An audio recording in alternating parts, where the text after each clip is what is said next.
ጌታ ይሁን። ጤናማ ትምህርት መጽሐፍ ቅዱሳዊ የሚባል ትምህርት ኢየሱስን አማላጅ ነው ብሎ መቀበል ነው።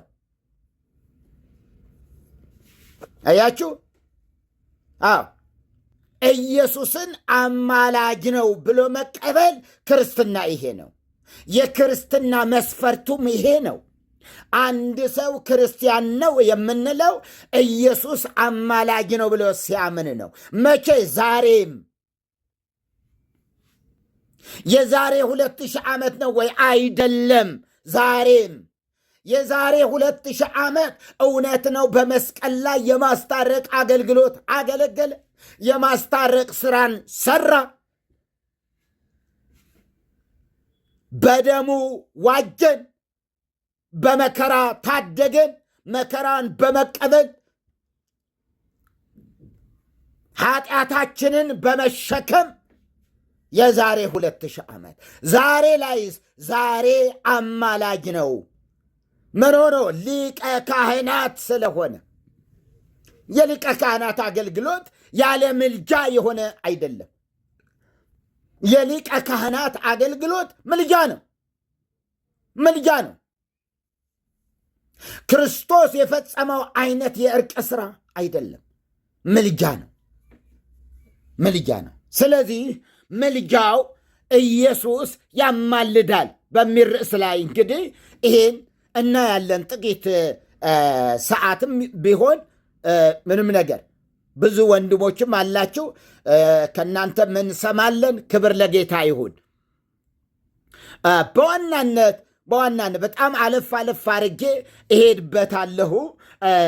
በተለይም ደግሞ እንደ ጦር የሚፈራው የተካደው የኢየሱስ ምልጃ፣ እንደ ጦር የሚፈራው አያችሁ፣ እንደ ጦር የሚፈራው የኢየሱስ የአማላጅነት ሥራ ሐዋርያው ጳውሎስ አማላጅ ነው ብሎ የተናገረውን ክፍል እንደ ጦር ይፈራል። ከእርሱ እንጀምራለን። እንደ ጦር ይፈሩታል። ስለዚህ መጽሐፍ ቅዱስን እየለወጡ እዚህ አድርሰውታል። ይፈርዳል ወደሚል ደርሰዋል። እስኪ ቃሉ ግን ምን ይላል? ከዚህ ነው የምንጀምረው። ሮሜ 8:34 ይህ ቃል ሲነገር በራሱ ልክ የኢየሱስ ስም ያህል ነው የሚያስደነግጠው። ብዙዎች ሮሜ 8:34 ሲባል የኢየሱስን ስም ያህል ምን ይላሉ? ይደነግጣሉ። አያችሁ፣ የኢየሱስን ስም ያህል ይደነግጣሉ። ምን? ሮሜ 8:34 ሲባል ይማልዳል ያለው በመንፈስ ቅዱስ ተነድቶ ነው። ምን ይላል ቃሉ? ብቸኛው ምናልባት የ1954 ዓመተ ምህረት እትም 66ቱ የአማርኛ መጽሐፍ ቅዱስ እንዲህ ይላል። የ1954ቱ ዓመተ ምህረት እትም 66ቱ የአማርኛ መጽሐፍ ቅዱስ የሚያጸድቅ እግዚአብሔር ነው፣ የሚኮንንስ ማን ነው? የሞተው ይልቁንም ከሙታን የተነሳው በእግዚአብሔር ቀኝ ያለው ደግሞ ስለ እኛ የሚማልደው ክርስቶስ ኢየሱስ ነው። የሞተው ኃላፊ ግስ ተጠቅመዋል ሐዋርያው። ይልቁንም ከሙታን የተነሳው ኃላፊ ግስ ተጠቅመዋል ሐዋርያው። በእግዚአብሔር ቀኝ ያለው የአሁኑ ግስ ነው የተጠቀመው። የአሁኑ ግስ ያለው አሁንም በእግዚአብሔር ቀኝ አለ። ደግሞ ስለ እኛ የሚማልደው ቀጣይነት ያለው ክፍል ነው የተናገረው። ማን ነው አለ? ስሙን ጠቀሰ። ኢየሱስ ክርስቶስ ወይም ክርስቶስ ኢየሱስ ነው አለ። ስለ እኛ የሚማልደው ክርስቶስ ኢየሱስ ነው። የ1980 ዓመተ ምህረት እትም 80 አሃዱ ምንም አይነት ለውጥ የለውም። 80 አሃዱ ለውጥ የለውም። የፊደል ለውጥ እንኳ የለው። ምኑ? 80 አሃዱ ማን ነው የጻፈው? ቤተ ክርስቲያኒቱ አይደለችም ወይ? ቤተ ክርስቲያኒቱ ናት እንጂ። ታዲያ ለምን ምን መጥቶ ነው ዛሬ ላይ ለውጥ ያደረገችው? የዚያን ጊዜ ይማልዳል የሚማልደው ኢየሱስ ክርስቶስ ነው ያለችው። የአሁኑ እትሟ ላይ ግን የሚፈርደው ብላ ለምን ለወጠችው? ለምን ቀየረችው ሲባል በየጓዳው በየከተማው በየጉራንጉሩ የፕሮቴስታንቱ መብዛትና የወጣቱን ፍልሰት ለመታደግ ሲባል የተፈጠረ ትብታብ ነው። አያችሁ፣ ወጣቱን ለመታደግ ወጣቱን ምን ለማድረግ ለመሰብሰብ ወደ ፕሮቴስታንቱ የሚሄደው በዚህ ቃል እየተረታ ስለሆነ፣ በዚህ ቃል እየተሸነፈ ስለሆነ፣ ስለዚህ የቃሉን ለውጥ እናድርግበት። ምን እንበለው? ይማልዳል የሚለውን አያችሁ፣ የሚማልደው የሚለውን የሚፈርደው ብለን እንተርጉመው በማለት ሊቃውንት ነን ባዮች ሊቃውንት ያልሆኑ የስም ሊቅነት የተቀበሉ ካባ ያጠለቁ ቆብ ያጠለቁ ካባ የለበሱ እነዚህ ሁሉ ተሰብስበው በኢየሱስ ላይ ዘመቱበት። በኢየሱስ ሥራ ላይ በኢየሱስ አገልግሎት ላይ ዘመቻ ያዙ። ምንድነው ዘመቻው? የሚማልደው የሚለውን የሚፈርደው ብለው ለመቀየር። የ1980 ዓመተ ምህረት እኮ ወገኖቼ ምንድን ነው? የቤተ ክርስቲያኒቱን እኮ የፕሮቴስታንት አይደለም። 80 አሃዱ የ1980 ዓመተ ምህረት እትም ግን ምንድን ነው የሚለው? የዛን ጊዜ ምን አሉት? ሰው አልበዛም ነበረ። ወደ ፕሮቴስታንቱ የሚሄድ ሰው ያን ያህል አልበዛም ነበረ። 80 ላይ በጣም ከፍተኛ የሆነ እንቅስቃሴም አልነበረም። አንዳንድ ወጣቶች ነበሩ። ብዙ ተሐድሶ የሚል ስያሜ እየተለጠፈባቸው ውስጥ ለውስጥ የሆነ እንደ እሳት እየተቀጣጠለ ነበርኩበት። ያባረርኳቸው ሰዎችም አሉ፣ ዛሬም ድረስ አሉ። እንደተባረሩ የቀሩ 80 ዓመተ ምህረት ላይ ጎንደር ደብዳቤ ጽፈን ማንኛውም ሰው ፕሮቴስታንት የሆነ ልጅ ያለው ሰው አገልግሎት አያገኝም የሚል ኦርቶዶክስ ቤተ ክርስቲያናችን በአገልግሎት አትቀበለውም። አያችሁ፣ አትቀበለውም የሚል ነበረ የጻፍ ነው። እና ወጣቱ እንዲደበደብ ተደርጓል፣ እንዲገረፍ ተደርገዋል። ብዙ ወላጆች ልጆቻቸውን ይዘው አስረው ገረፏቸው፣ ወስደው አጠመቋቸው፣ ውሃ ደፉባቸው። በጠንቋይ በና አባ ገብረ ኪዳን የሚባሉ ነበሩ እዛ አጥማቂ። በተለይ ትክል ድንጋይ ላይ እንዳለ ወጣቱ ወደዛ ነበረ የወሰዱት። እና ምን ማለት ነው? ያማልዳል በሚለው ትምህርት ወጣቱ እየተወረሰ ወጣቱ ህይወቱ እየተለወጠ ይሄዳል። የህይወት ለውጥ አገኘ ወጣቱ። የሰፈር ለውጥ አይደለም፣ የድንኳን ለውጥ አይደለም። እዚያው ሆኖ ግን የህይወት ለውጥ አገኘ። የኢየሱስ አማላጅነት በህይወታቸው አሳረፋቸው፣ ከመቀበዝበዝ አዳናቸው፣ ታደጋቸው። አያችሁ፣ ጠንቋዮች የነበሩ ሁሉ ንስሐ እየገቡ ወደ ቤተ ክርስቲያን ወደ እውነተኛዋ አማኞች ተቀላቀሉ። እንዴ መርጌታውም አስማቱን እየጣለ ወደ ቤተ ክርስቲያን ተጨመረ። ከዚያው ከጨለማው ሃይማኖት ወደሚደነቅ ብርሃን ወዳለበት የክርስቶስ ኅብረት ተጨመሩ። ጠቅላላ እንዳለ ማለት ይቻላል። አያችሁ፣ በጣም የሚገርም ነገር። ከዛ ድንጋጤ ፈጠረ። በማን ላይ? በኦርቶዶክስ ቤተ ክርስቲያን ድንጋጤ ፈጠረ። ወጣቱ አረፈ፣ ከመጠጥ ቤት አረፈ፣ ከስካር አረፈ። ሴተኛ አዳር የለ፣ ዘፋኝ የለ፣ ምን የለ። የሚለውጥ ኢየሱስ እየቆየ ሲሄድ ዘፋኞች የተባሉ ታዋቂ ዘፋኞች ሁሉ እየተለወጡ ምን ሲቀበሉ? አማላጁ ኢየሱስ ብቻ ነው የሚለውን ትምህርት ሲሰሙ እንዴ እኔ እስከ ዛሬ ድረስ አማላጅ ማርያም መሆኗን ነው ማቀው። የለም አታማልድም እሷ። ምን አቅም አላት ተባለ። ምን አቅም አላት? በምን አቅሟ ነው ማማለድ የምትችለው? በምን ቃል ኪዳን ነው? የለችበትም ተባለ። ይሄንን እየሰሙ እነ ተፈራ ነጋሽ የሚባል ታዋቂ ዘፋኝ፣ እነ ጥበበ ወርቅዬ የሚባሉ እነ ዘርፌ ከበደ ዘፋኝም ነበረች እኮ። ዘፋኝ ዘማሪ ብቻ አይደለችም፣ ኃይለኛ ዘፋኝ ነበረች። በጣም ተሳዳቢዎች የነበሩ ምን አሉ? በሙሉ ተሰበሰቡ። ወደ ማን? ወደ ኢየሱስ፣ ወደ ምልጃው። በምልጃው በበጉ ደም ልብሳቸውን አጠቡ። ጌታ ረዳቸው። በበጉ ደም ልብሳቸውን ያጠቡት ሰዎች ምን አይሆኑም? ዘፋኞች አይሆኑም። ሰካራሞች አይሆኑም። ዘፋኝ አይሆንም። አስማት ደጋሚ አይሆንም። ጠንቋይ አይሆንም። ሟርተኛ አይሆንም። ጠጅ ቤት ተዘፍቆ አይውልም። ጠጅ አይጠምቅም። ጠላም አይጠምቅም። አረቂም አያዘጋጅም። አረቂ ሻጭም አይሆንም። ማን? በኢየሱስ አማላጅነት የሚያምን ሰው። ይህን እውነታው።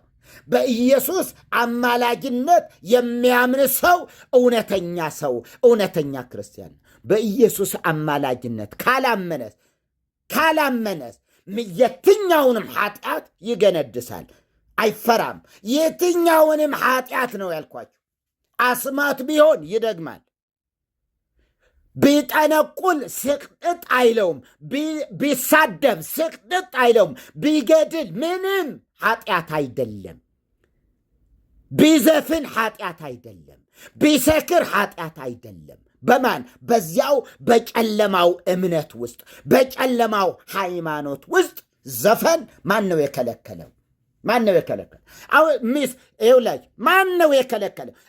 እንዲሁ ቤተ ክርስቲያናችን እኮ ዘፋኝነትን እኮ አትፈቅድም የሚሉ ሰዎች ያጋጥሟቸው። እያንዳንዱ መነኩሴ ሞባይሉን መርምሩት፣ ዘፈን ብቻ። እያንዳንዱ አገልጋይ ሰባኪ የተባለው ሁሉ ማለት ይቻላል እስኪ ሞባይሉ ላይ ምንድን ነው ያለ ብትሏቸው የቴዲ አፍሮ ዘፈን ነው ያለው። አያችሁ፣ የአስቴር አወቀ ዘፈን ነው ያለው። ይህንን ይዞ ነው አማኝ ነው የሚለው። እየተሳደበ ነው አማኝ ነው የሚል። የስድብ መንፈስ ከየት አገኘው? ከዚያው ነዋ፣ ከቤተ ክርስቲያን። ከየት ይገኛል? ጫካ ውስጥ እኮ አይደለም የሚገኘው እኮ እዚያው ከገድላቱ ከድርሳናቱ ነው። ስለዚህ እንዲህ አይነቱ ሰው የኢየሱስን አማላጅነት ሲቀበል ዘፈኑንም ይተዋል፣ ስካሩንም ይተዋል፣ አስማቱንም ይጥላል፣ ሟርቱን ይጥላል፣ ከሟርተኝነት ነፃ ይወጣል፣ ከሟርተኝነት ሕይወት ነፃ ይወጣል፣ ከአረቂ ቤት ነፃ ይወጣል፣ ከጠጅ ቤት ነፃ ይወጣል፣ ግሮሶሪ ቤት ተዘፍቆ አይውልም። ነፃ ያወጣል ኢየሱስ።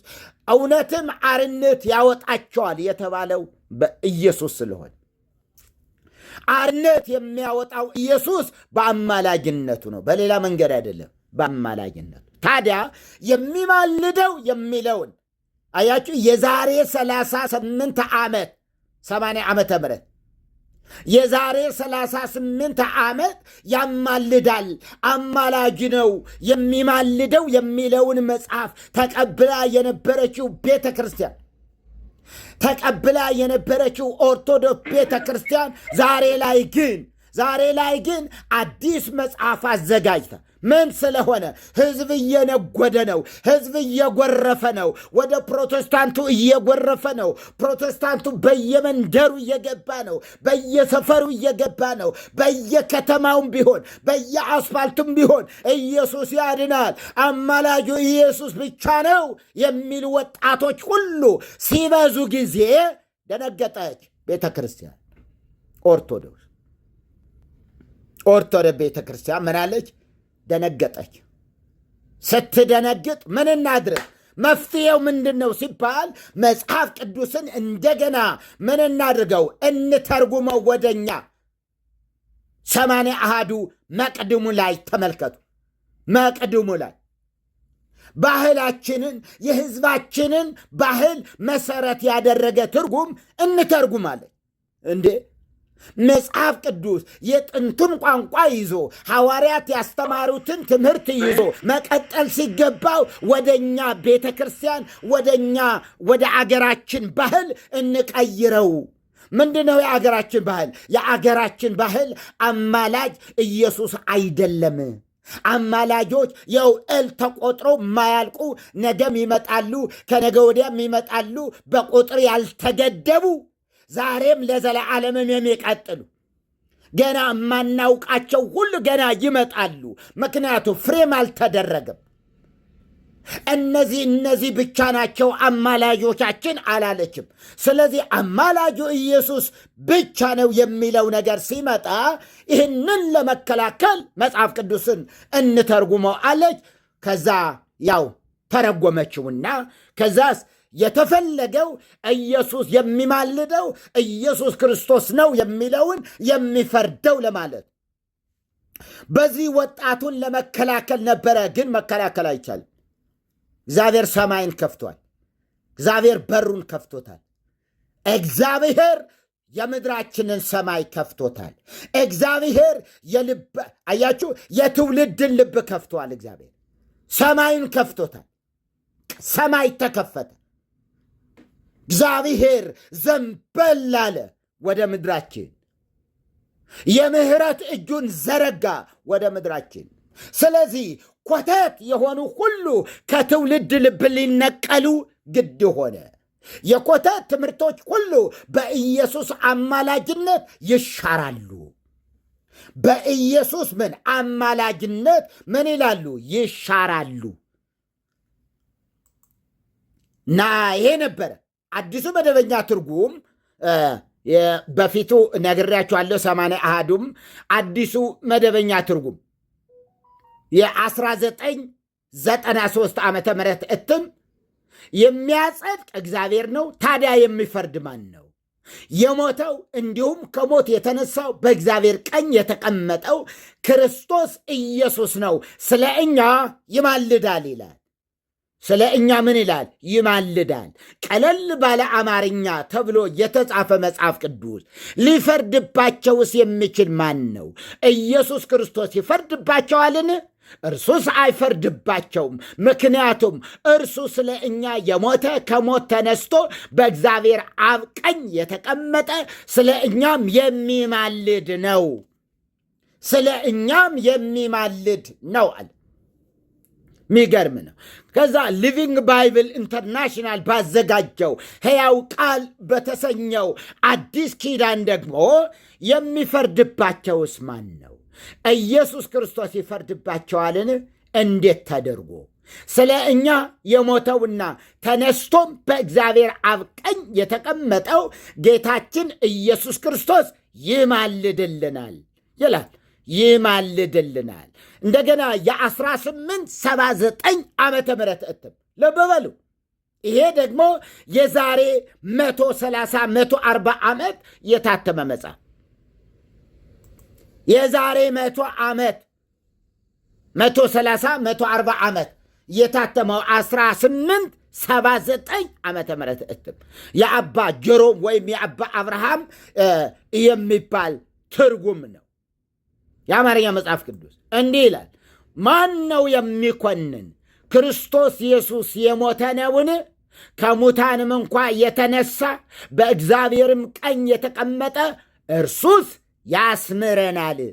ይምረናል አይደለም ያለው፣ እርሱም ያስምረናል፣ ምሕረት ያሰጠናል። ትክክለኛ ትርጉም ነው።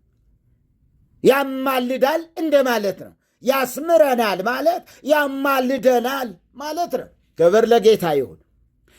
ከዛስ የደነገጠችው በዚህ ሁሉ ትምህርት የደነገጠችው ኢትዮጵያ ኦርቶዶክስ ተዋሕዶ ቤተ ክርስቲያን በ2000 ዓመተ ምህረት እትም 16 ዓመት የፈጀ ትርጉም፣ ልብ በሉ 16 ዓመት የፈጀ ትርጉም ምን ይላል? አዲሱ 80 አሃዱ የሚባል በነውር የተሞላ መርገም ያለበት እግዚአብሔር የናቀው የእግዚአብሔርን ክብር ለመሸፈን ሲባል የተጻፈ የኢየሱስን አማላጅነት ለማስካድ ሆን ተብሎ የተዘጋጀ መጽሐፍ ነው። ይሄ መጽሐፍ ሰዎች ኢየሱስን እንዲክዱ የተጻፈ መጽሐፍ ነው።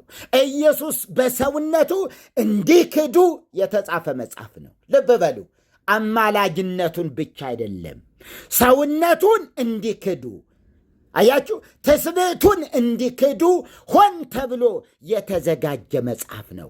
እርሱ ወደ መለኮት ብቻ ነው ለማለት መለኮታዊ ነው፣ ሰብአዊ አይደለም፣ ሰውነቱ በመለኮቱ ተውጠዋል የሚለውን የአውጣኪ ትምህርት ያዘች። ስለዚህ ምን አለች? ይህን ለማለት ስለተፈለገ አዲስ ትርጉም አወጣች። የሚፈርድስ ማን ነው?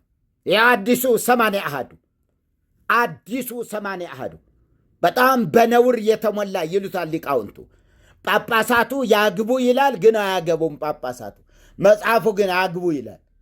አግቡ፣ ጳጳስ ማግባት አለበት ይላል። ኦኬ፣ እሱ የራሳቸው ጉዳይ ነው። ቢያገቡ የእግዚአብሔርን ፈቃድ ይፈጽማሉ። ቢያገቡ አንዲት ሚስት ትኖራቸዋለች። አንዲት ሚስት ባያገቡ ግን 7 ሚስት አላቸው። ባለማግባታቸው ብዙ ሴቶች አሏቸው።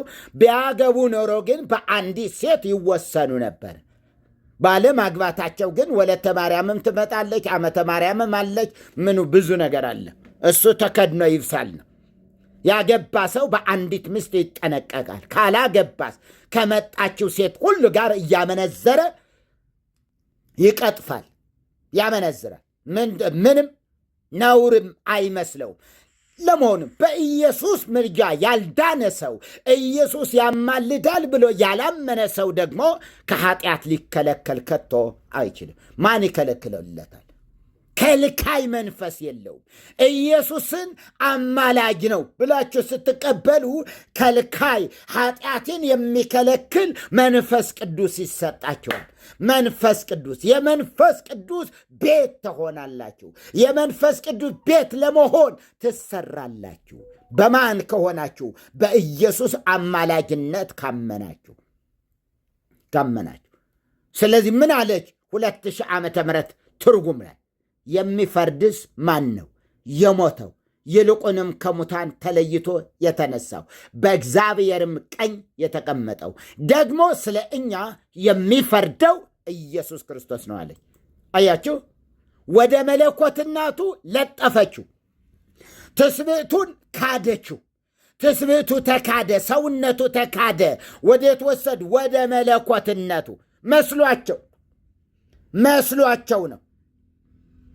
አያችሁ፣ መስሏቸው ነው እንጂ ፈራጅነት የመለኮት ባህሪ አይደለም።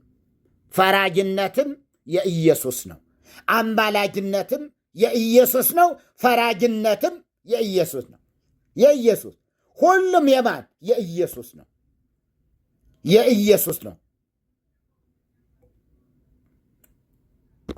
ክብር ለጌታ ይሁን።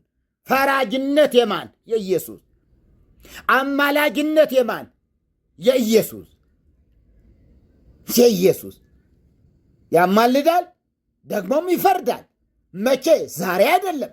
በቀኝና በግራው አድርጎ እርሱ በሰውነቱ በዙፋኑ ተቀምጦ ይፈርዳል። በምን?